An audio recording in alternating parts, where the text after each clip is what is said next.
Fire broke out at a parking garage of electric vehicle maker BYD's headquarters in Shenzhen Industrial Park in south of China on Tuesday. Fire engulfed a garage in an electric vehicle factory. The factory is in Pingshan district. Video footage shared in social media shows thick black smoke billowing into the sky and massive fire that engulfed a multi-story building.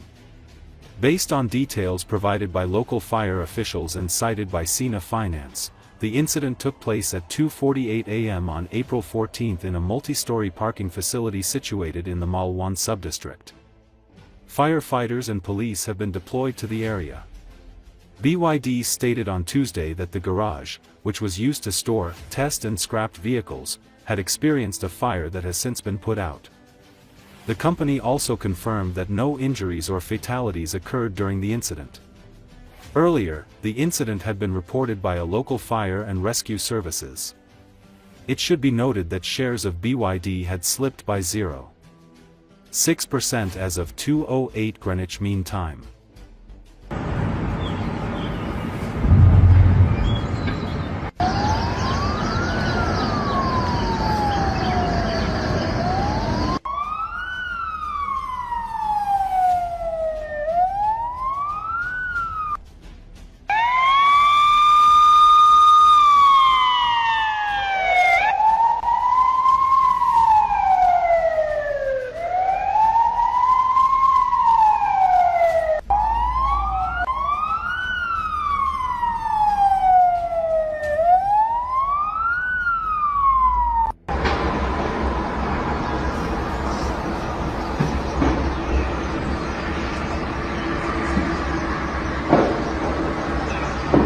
本来以为灭了，你看这头又起来了，彻底着了头了。我也是以为在放鞭炮他妈的。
Russian troops continue to build up their air defenses in temporarily occupied Crimea and regularly restore radar systems after damage, according to Ukrainian Navy spokesman Dmytro Pletenchuk.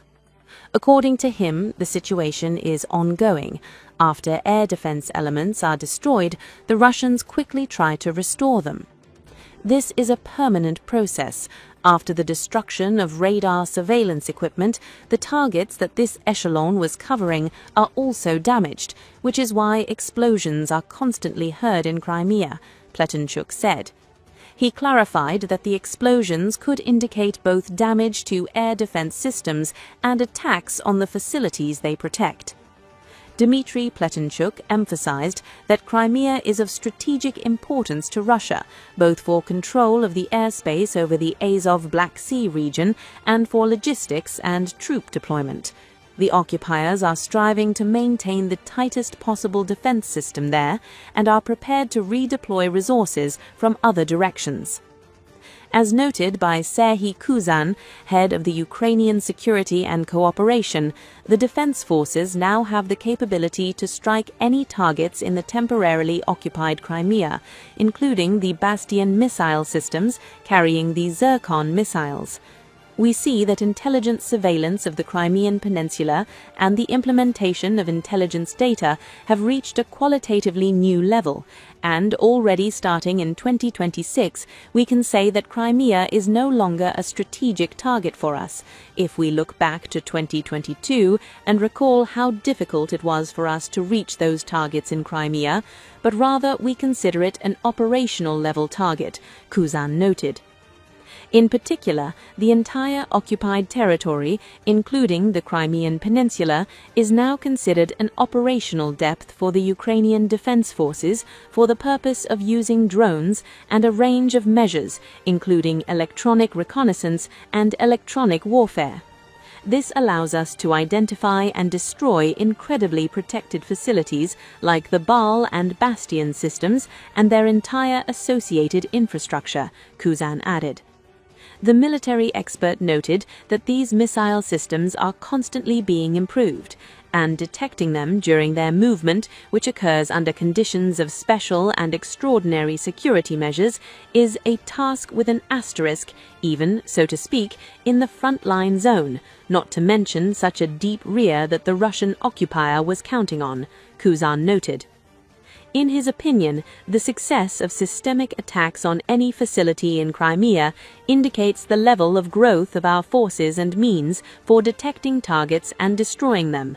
Russia's ability to maintain the temporarily occupied Crimea and its key logistics hub is gradually diminishing, according to expert Vadim Kushnikov.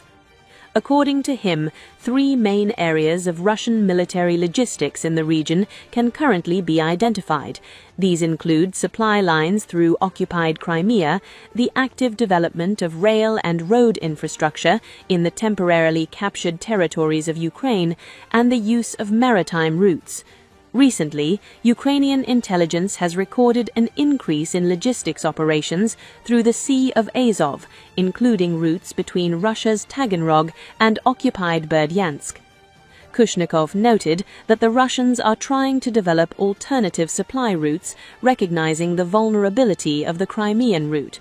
This became especially evident after the attacks on the Crimean Bridge, a key artery of communication with the peninsula. In response, the occupiers attempted to compensate the losses by using ferry services, but even these options are limited.